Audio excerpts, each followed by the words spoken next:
ഇന്ന് തന്നെ ഡൗൺലോഡ് ചെയ്യൂ. കാണൂ നിങ്ങളുടെ ഫേവറേറ്റ് ഷോസ്. ഓർത്തോർത്ത് ജീവിതകാലം മുഴുവൻ കരയാനുള്ള തീരാത്ത സങ്കടമായിട്ട് ഇത് മാറും.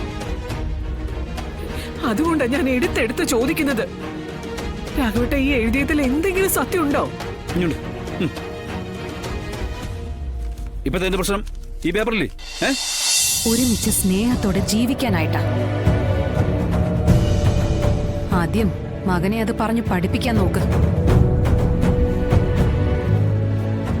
എന്നിട്ട് ഇവിടെ പഠിപ്പിച്ചതിന്റെ ഒക്കെ കണക്കെടുക്കാം. പിന്നെ ഇപ്പൊ നിങ്ങൾ എന്റെ ചേച്ചി അടിക്കാൻ കൈ ഓങ്ങിയത് ഞാൻ കണ്ടു. ഇതുവരെ ചേച്ചിയെ നിങ്ങൾ ശാരീരികമായി ഉപദ്രവിച്ചു എന്ന് പറഞ്ഞത് ഞാൻ പൂർണ്ണമായിട്ട് അങ്ങ് വിശ്വസിച്ചിരുന്നില്ല.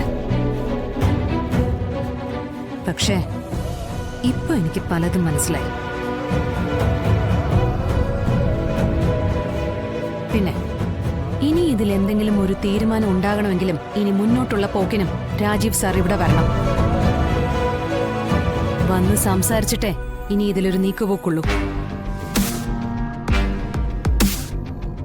അല്ലാതെ എന്ത് ധൈര്യത്തിലാ ചേച്ചി നിങ്ങളുടെ കൂടെ അയക്കുന്നത്? അന്ന് മെന്റൽ ഹെൽത്ത് സെന്ററിൽ നടന്നത് ഞാൻ നേരിട്ട് കണ്ടതല്ലേ. ഓ, എന്നാ പിന്നെ ആയിക്കോട്ടെ. എന്നാ അതാ നല്ലത്. അല്ലാതെ നമ്മളിങ്ങനെ സംസാരിച്ചു പോയാ ഒരിടത്തും ചെന്നെത്തില്ല. കാര്യങ്ങൾ മുന്നോട്ട് നീങ്ങത്തുമില്ല. ആര് വന്നാലും സംസാരിച്ചാലും ഒരു പൊടിക്ക് ഇവൾ അടങ്ങണം. എന്നാലേ എന്റെ വീട്ടില് സ്വസ്ഥതയും സമാധാനം ഉണ്ടാവും. അതിന് നിങ്ങളും ശ്രമിക്കണം. ഇപ്പൊ കാണിക്കുന്ന ഈ പെരുമാറ്റം വെച്ചോണ്ട് നിങ്ങൾ ആ വീട്ടിൽ ഉള്ളത്തോളം കാലം ഇവക്കും രാജീവിനും അവിടെ സ്വസ്ഥമായി കഴിയാൻ കഴിയുമെന്ന് എനിക്ക് തോന്നുന്നു. അമ്മയെ അമ്മാവനെ അടിച്ചിറക്കി എന്ന് തന്നെ അവനോട് പറയും ഞാൻ. വാ കൃഷ്ണൻകുട്ടി ചേട്ടാ, ഇവിടെ നിൽക്കാതെ വാ ഇങ്ങോട്ട്.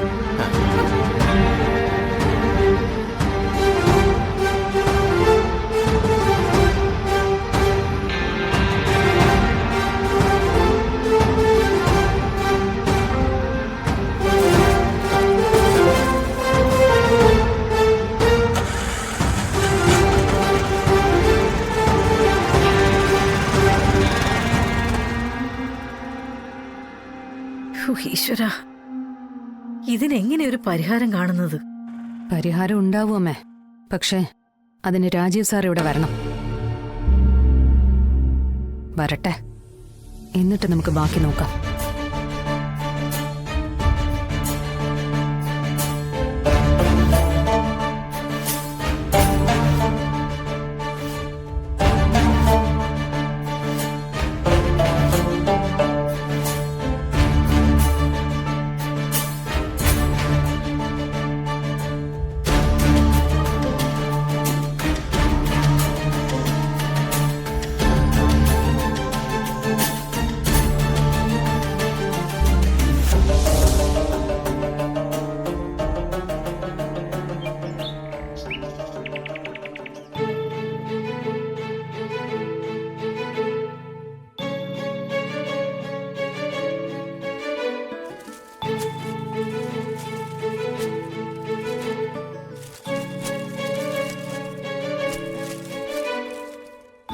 പൊന്നി, ഇത് നിനക്കെന്തെങ്കിലും വാങ്ങി കഴിക്കാനോ കുടിക്കാനോ ഒക്കെയുള്ള കാശുണ്ട്. അപ്പോ ഇന്ന് സത്യാമ്മ വരുന്നില്ലേ? ഇല്ല, ഇന്ന് എനിക്ക് 1-2 പേരെ കാണാനുണ്ട്. ശരി. ആ, പിന്നെ നമ്മൾ സ്ഥിരം കൊടുക്കുന്ന കസ്റ്റമേഴ്സിനെ ഒന്നും വിട്ടുപോകരുത്. അറിയാലോ നിനക്കെല്ലാരെയും. ഞാൻ എഴുതി തരണോ? വേണ്ട സത്യാമ്മേ, ഞാനത് വേണ്ട രീതി തന്നെ ചെയ്തോളാം. എന്നാ പിന്നെ പൊയ്ക്കോ.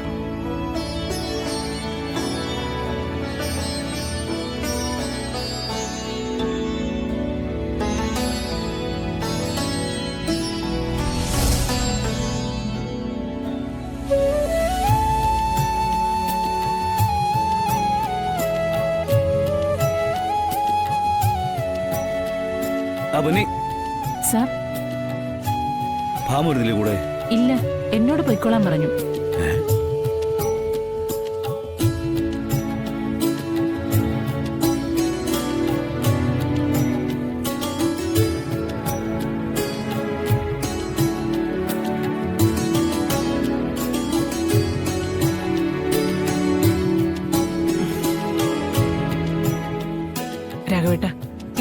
കാര്യമായിട്ടൊന്ന് ആലോചിച്ചിട്ട് പറ. നിങ്ങൾ അറിയാതെ ഈ പേപ്പർ ഇവിടെ വരില്ല. എന്റെ ഭാമേ, ഞാനിപ്പോ പറയുന്ന ഒന്നും നിനക്ക് മനസ്സിലാവുന്നില്ലേ?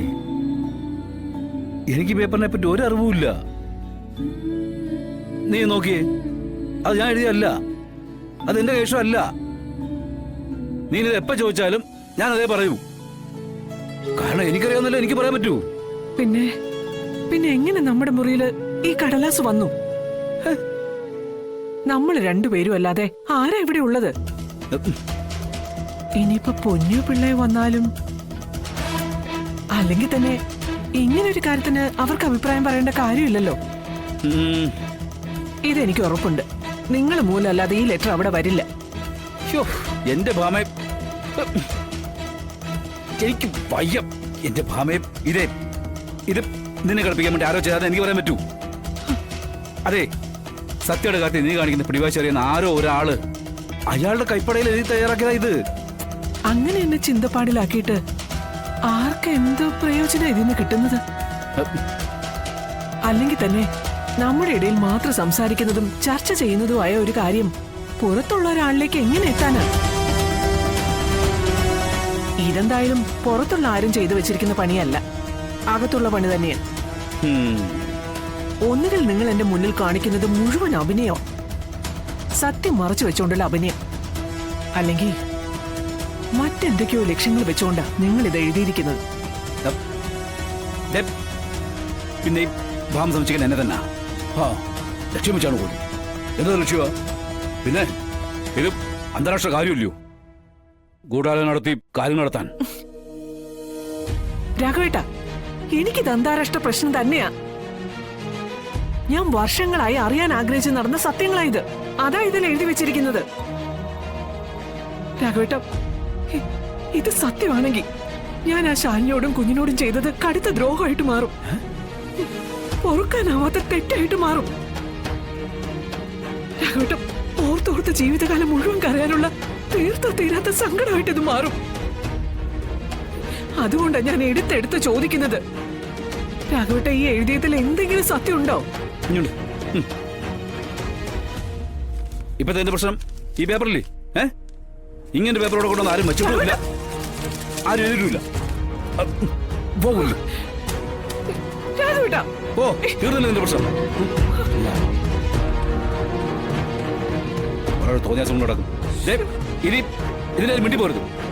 രാഘവേട്ട, ഇതിനെ പണിയാക്കി പോ. ചുമ്മാ ഇവിടുത്തെ ഓരോ പേപ്പർ കൊടുത്തു വന്നിട്ട് ആവശ്യമില്ലാതെ സംസാരിക്കാനായിട്ട്.